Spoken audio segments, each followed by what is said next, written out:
नमस्कार दोस्तों, मैं हूं मनविंदर और मेरे चैनल पे आप सभी लोगों का बहुत स्वागत है। कैश फॉर क्वेश्चन के आरोपों का जवाब देने के लिए पश्चिम बंगाल से टीएमसी सांसद महुआ मोइत्रा लोकसभा की एथिक्स कमेटी के सामने पेश होती हैं और उन पे आरोप है और कहा जा रहा है कि उन्होंने दुबई में रहने वाले कारोबारी दर्शन हीरानंदानी से महंगे गिफ्ट लिए और पैसे लेकर के संसद में अडानी समूह के खिलाफ प्रश्न पूछे। ये भी कहा जा रहा है कि प्रश्न पूछने के लिए उन्होंने अपने लॉगिन आईडी और पासवर्ड दर्शन हीरानंदानी के साथ साझा किए। दर्शन ने उनका उपयोग दुबई में बैठ करके महुआ के माध्यम से प्रश्न उठाने के लिए किया, लगभग 49 times. Mahua Moitra ethic committee के सामने प्रस्तुत हुई और उन्होंने उनके सवालों के जवाब देने के बजाय, यानी कि एथिक कमेटी के सवालों के जवाब देने के बजाय उन पर ही आरोप लगा दिए। तो आज इसी में बात करते हैं कि महुआ मोइत्रा अपने आरोपों से जुड़े सवालों के जवाब देने गई थी या कि कमेटी पर आरोप लगाने गई थी। मेरे आज के बहुत ही खास मेहमान हैं वरिष्ठ पत्रकार अनिल भास्कर जी। उनको जोड़ लेती हूँ मैं और चर्चा को आगे शुरू करते हैं। सर नमस्कार, बहुत स्वागत है आपका मेरे चैनल पे। जी नमस्कार। नमस्कार सर, ये क्या चल रहा है? महुआ मोइत्रा आरोपों के सवाल के जवाब देने गई थी या कि कमेटी पे ही उन्होंने आरोप लगा दे, इस मंशा से गई थी वहां वो? देखिए, एक आरोपी का आरोप लगाना कितना महत्वपूर्ण हो सकता है, यह भी अपने आप में एक विचारणीय प्रश्न है। जी जी। जहां तक महुआ मोइत्रा ने जो आरोप मढ़ दिए, अगर आप उसकी तह में जाना चाहें तो शायद वो भूल रही हैं कि जो पूछताछ की पूरी प्रक्रिया होती है जी, और आज के दौर में जब ये प्रक्रिया हो रही है तो उसकी पूरी की पूरी वीडियो रिकॉर्डिंग होती है। जी। तो अगर ये आरोप लगा रही हैं कि उनसे कुछ भद्दे सवाल पूछे गए या उनके व्यक्तिगत जीवन से जुड़े कुछ ऐसे सवाल पूछे गए जो किसी महिला से सार्वजनिक तौर पर नहीं पूछे जा सकते, और ये आरोप लगाते हुए वो और उनके साथ जो पूरी टीम थी 4 और सांसदों की, वो वॉकआउट कर जाती है, तो उनको ये समझना चाहिए कि जैसे मैंने कहा कि अब ये कोई चीज गुपचुप नहीं रहती या एक बंद कमरे की बातचीत नहीं थी कि आपने बाहर आकर के एक आरोप लगा दिया कि भाई हम पर एथिक्स कमेटी के चेयरमैन ने हमसे उल्टे सीधे सवाल पूछे या अमर्यादित सवाल पूछे, और जो एक उन्होंने शब्द का इस्तेमाल किया है कि मुझे सवालों से मेरा वस्त्र हरण करने की कोशिश हुई। जी। तो एक दो चीज इसमें बड़ी गौर करने वाली है। जी जी। पहली बात तो देखिए, महुआ मोइत्रा इस बात को जानती हैं भली भांति कि जितनी सारी चीजें इस मामले में अब तक सार्वजनिक हो चुकी हैं और सार्वजनिक होने के साथ साथ एथिक्स कमेटी तक पहुंच चुकी हैं, तो उसके बाद ये जो पूछताछ है ये सिर्फ एक औपचारिकता भर है। मुझे लगता है कि महुआ मोइत्रा का ऐसा मानना है कि यह उस प्रक्रिया की एक औपचारिकता है जिसके तहत उनसे एथिक्स कमेटी सवाल जवाब करना चाहती है, या इस जो उन पर गंभीर आरोप लगे हैं उसके बारे में उनसे कुछ अतिरिक्त जानकारी जुटाने की कोशिश करना चाहती है। इस बात से वो मुतमईन है पूरी तरीके से जी। और अब चूंकि अब तक जो उस मामले का इतिहास रहा, उस पर अगर आप गौर करें तो कम से कम एक मामले में, वैसे दो अगर हम मामले के तौर पे देखें तो मुख्य रूप से 2 आरोप हैं महुआ मोइत्रा पर जो निशिकांत ठाकुर ने या फिर उनके पुराने अपने सहयोगी मित्र देवदराई ने लगाए हैं। उसमें एक तो है जिसका अभी आपने जिक्र किया, कैश फॉर क्वेरी का मामला, जी, कि पैसे लेके सवाल पूछने का मामला, और लेकिन इससे दूसरा बड़ा मामला जो इस मामले की पड़ताल में खुला वो ये था कि इन्होंने जो एनआईसी पोर्टल है उस पोर्टल की जो लॉगिन आईडी और पासवर्ड जो इन्होंने शेयर किया या दिया है दर्शन हीरानंदानी को, जो इससे कहीं जो पहले कैश फॉर क्वेरी से मुझे लगता है कि उससे कहीं ज्यादा गंभीर मामला है। तो अब सवाल यह है कि इसमें जो पहला मामला है कैश फॉर क्वेरी का, इस पर सवाल जवाब तो हो सकता है, इससे चीजें पूछी भी गई होंगी निश्चित रूप से एथिक्स कमेटी ने, जैसा कि बाद में इस पूछताछ के बाद खुद जो एथिक्स कमेटी के चेयरमैन हैं विनोद सोनकर, उन्होंने बाहर आकर प्रेस कॉन्फ्रेंस में या पत्रकारों से बातचीत में बात बताई भी कि हमने उनसे किन किन विषयों पे सवाल पूछे हैं। और खास करके जो उस समिति की एक और सदस्य हैं और भाजपा की सांसद हैं अपराजिता सारंगी, उन्होंने भी खुलकर आकर इस बारे में पत्रकारों को जानकारी दी कि वस्तुतः क्या बातचीत हुई है। तो मोटे तौर पर देखिए, ये जो मामला है उनको हीरानंदानी को अपना लॉगिन और पासवर्ड देने का, ये मामला तो इस्टेब्लिश हो चुका है और इसमें इसी के मद्देनजर मैंने आपसे कहा था कि ये लगभग एक पूछताछ जो है एक औपचारिकता भर होकर रह गई है। उसके पीछे कारण ये है कि ये जो आईटी की जो हमारे एक्सपर्ट्स हैं या जो डिपार्टमेंट है, ये इसको बड़े इजीली इस्टेब्लिश कर चुके होंगे और वक्त आने पर जब कुछ फैसले की बात आएगी तो एक साक्ष्य के तौर पर वो आईटी मिनिस्ट्री की तरफ से बहुत आराम से उसको उपलब्ध कराया जाएगा कि हाँ वाकई ऐसा हुआ है या नहीं हुआ है।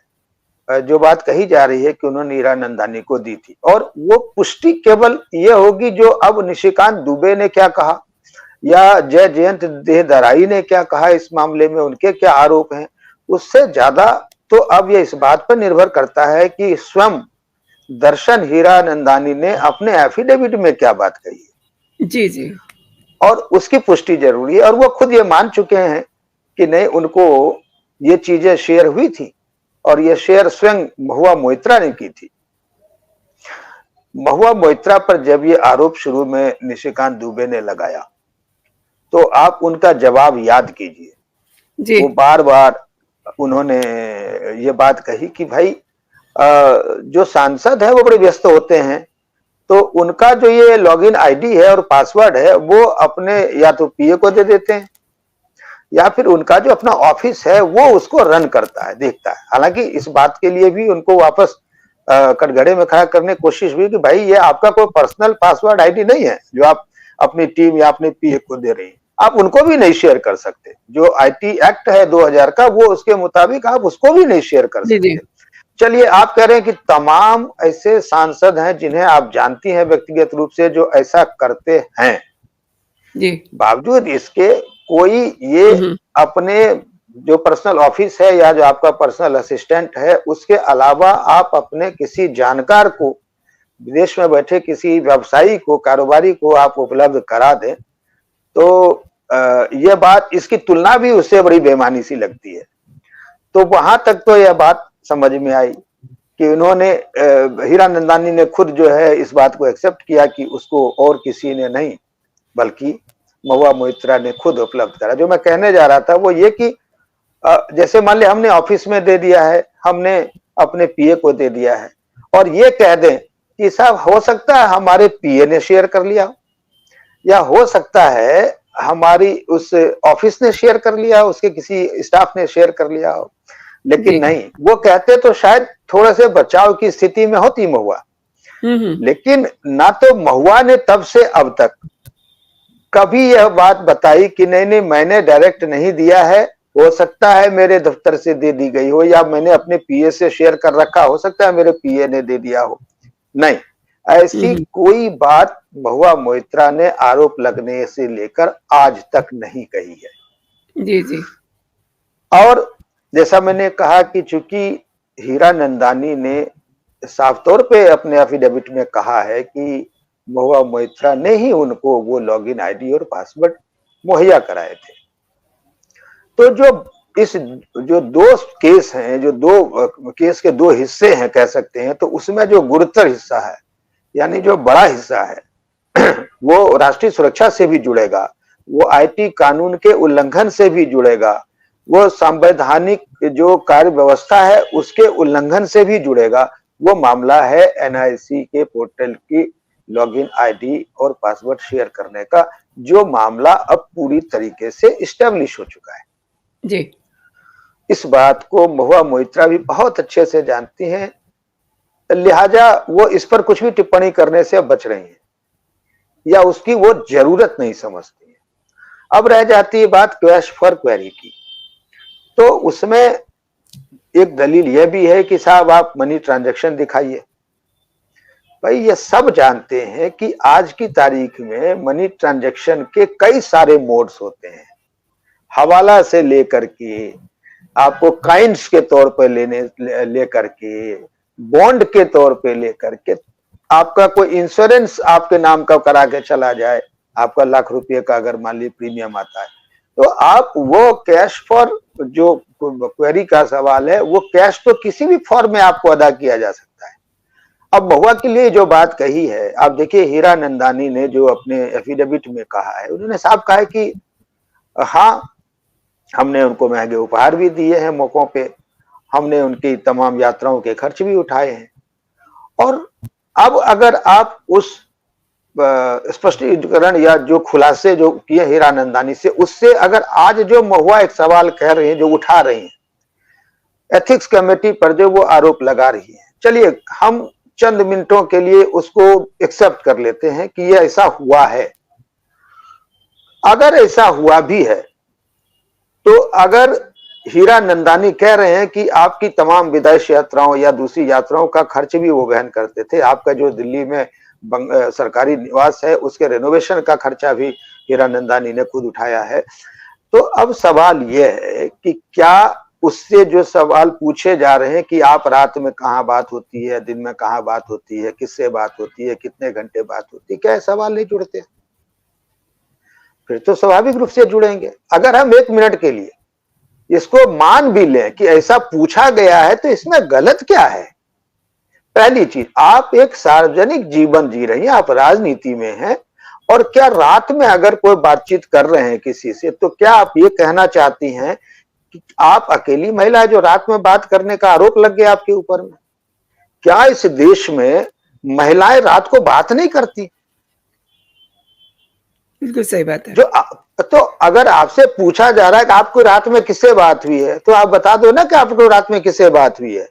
भाई आपसे कोई सवाल पूछेगा कल रात आपकी किससे बात हुई, तो आप कहोगे ना कि मेरे भतीजे से बात हुई, मेरे हस्बैंड से बात हो रही थी, या मेरे ऑफिस से फोन आया था, मेरे परचूनियर से बात हुई, मेरे पड़ोसी का। आपकी बातचीत तो किसी से भी हो सकती है। और अब ये कहाँ लिखा है कि रात में हिंदुस्तान की महिलाएं फोन पर बात नहीं कर सकती किसी से, या वही महिलाएं रात को बात करती हैं फोन पर जिनका चरित्र नहीं होता? जी। तो एक तरह से आपने एक बेजा निष्कर्ष निकाल करके रख दिया है सामने कि हमसे ये पूछा जा रहा है कि रात में कहाँ बात होती है। तो भाई आप एक सांसद हैं और आप एक आरोपी सांसद हैं। सबसे मजेदार बात ये है, आप पर कैश लेकर के सवाल पूछने का आरोप है, उसका एक पक्ष इस्टेब्लिश हो चुका है, आप जिस पार्टनर से लेन देन की बात है वो पार्टनर इस बात को स्वीकार कर चुका है, इसके बाद तो आपसे सवाल तमाम पूछे जा सकते हैं। और मुझे नहीं लगता कि सवाल, तो देखिए यहां मामला सवाल क्या था इसका नहीं है। जैसा मैंने शुरू में कहा कि उसकी तो रिकॉर्डिंग है, कल को निकल के आ जाएगी कि क्या आपसे कोई अभद्र सवाल पूछे गए। और कहाँ मुमकिन है कि जहां महिलाएं और भी बैठी हों, बगल में उसी की सदस्य हैं अपराजिता सारंगी जो बीजेपी के सांसद हैं, वो मौजूद हैं। बल्कि आप अगर सुने तो जो उस एथिक्स कमेटी की मीटिंग को बायकॉट करने के बाद जब ये बाहर आए हैं, इसके बाद जो अपराजिता ने प्रेस से संवाददाताओं से बातचीत में क्या कहा, उन्होंने कहा है कि शुरू से मोइत्रा लगभग 1.5 घंटे वहां पे रही हैं एथिक्स कमेटी के सामने, 1.5 घंटे तक उन्होंने बात की है। और महुआ मोइत्रा का जो शुरू से बिहेवियर रहा है वो अनकोऑपरेटिव तो रहा है, इनडिसेंट बिहेवियर रहा है जी। उनकी भाषा पे सवाल उठाए हैं उन्होंने, उन पर लांछन लगाया है। और एक बात और कही है कि वो व्यक्तिगत बातचीत करना चाहती थी, अपने व्यक्तिगत जिंदगी के बारे में बताने बहुत ज्यादा बता रही थी, जिसमें कि कमेटी के सदस्यों की कोई दिलचस्पी नहीं थी उस किस्से में। और हमने कई बार टोका उसको। तो अब तो बात बिल्कुल बिल्कुल 2 तरह की हो गई, एक सिक्के का हेड है, एक तरफ टेल है, दोनों मिला के एक नहीं हो सकता। जी, जी, जी। वो शोले वाला सिक्का आज तक कभी ढला नहीं, जिसमें जी। दोनों तरफ हेड हो। तो अब या तो हेड था या टेल था, ये खड़े सिक्के की कहानी समझ में नहीं आएगी। और वो जी, हेड था या टेल था, वो वीडियो रिकॉर्डिंग से एस्टैब्लिश्ड है। जी, तो मुझे लगता है कि ये बेवजह एक जो संवैधानिक प्रक्रिया है, उसको राजनीतिक रंग देने की कोशिश हो रही है, या उस साल जो एक संवैधानिक प्रक्रिया है उसको डिरेल करने की ये कोशिश है। जी, आपकी जो लास्ट वाली पंक्ति है, मुझे लग रहा है उसमें ज़्यादा दम है।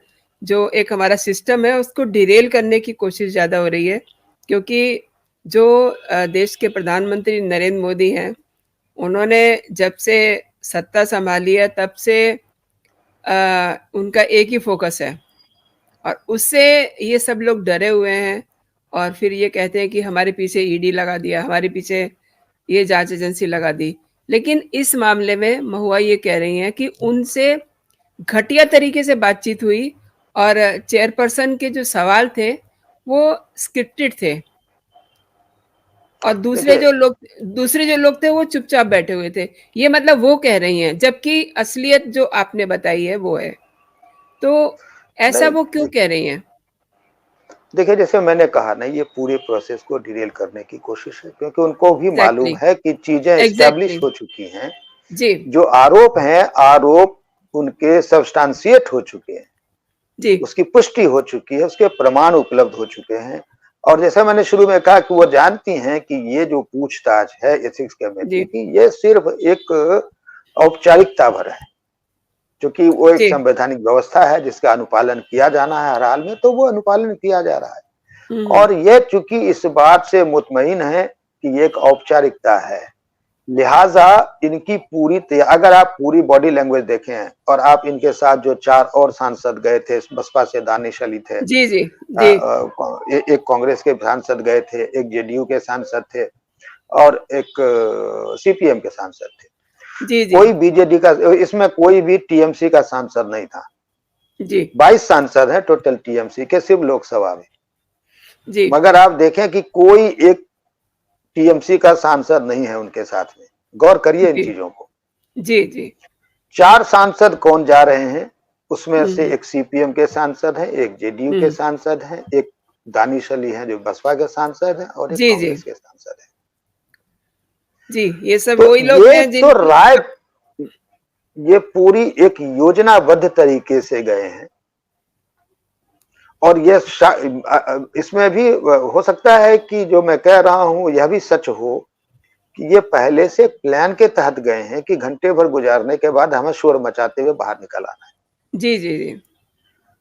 अब गौर करिएगा, अगर आपने कल जो परसों उस मीटिंग के बाद का जो जो वीडियो फुटेज है, जो वहां उपस्थित पत्रकारों ने रिकॉर्ड किया है, एक शब्द है जिसको 2 नेता दोहरा रहे हैं, और वो है जो आपने शुरू में कहा, वस्त्र हरण।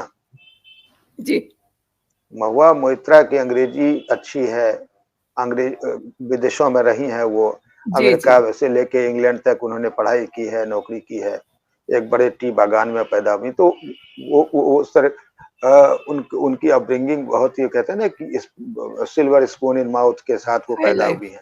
जी। तो वो सब कुछ रहा उनके साथ में, बट उनकी हिंदी में वो थोड़ी सी गरीब हो गई हैं, दरिद्र हैं वो। हुँ, हुँ। लेकिन वो एक शब्द इस्तेमाल कर रही हैं, वस्त्र हरण। करण। आप समझिए, जी। अब ये भी नहीं कह सकते कि उन्होंने महाभारत में तो वहां तो चीर हरण शब्द का इस्तेमाल हुआ था, और यही जी, जी। वस्त्र हरण शब्द जो है, हुँ। ये उसी जगह पत्रकारों से बातचीत में दानिश अली इस्तेमाल करते हैं। जी। आप देखिए, ये आपको लगेगा कि एक स्क्रिप्ट है। इनकी पूरी जो जो जाना, इनका साथ में जा करके, और फिर वहां से एक साथ निकल करके बाहर आ जाना, और एक सुर में कहना, वस्त्रहरण हो गया, वस्त्रहरण की कोशिश हो गई, वस्त्रहरण की कोशिश हो गई, हुँ, या हुँ। प्राइवेट लाइफ से जुड़े हुए सवाल पूछे जा रहे हैं, प्राइवेट लाइफ से जुड़े हुए सवाल पूछे जा रहे हैं, रात में कहाँ किससे बात करती हो, कितनी देर बात करती हो।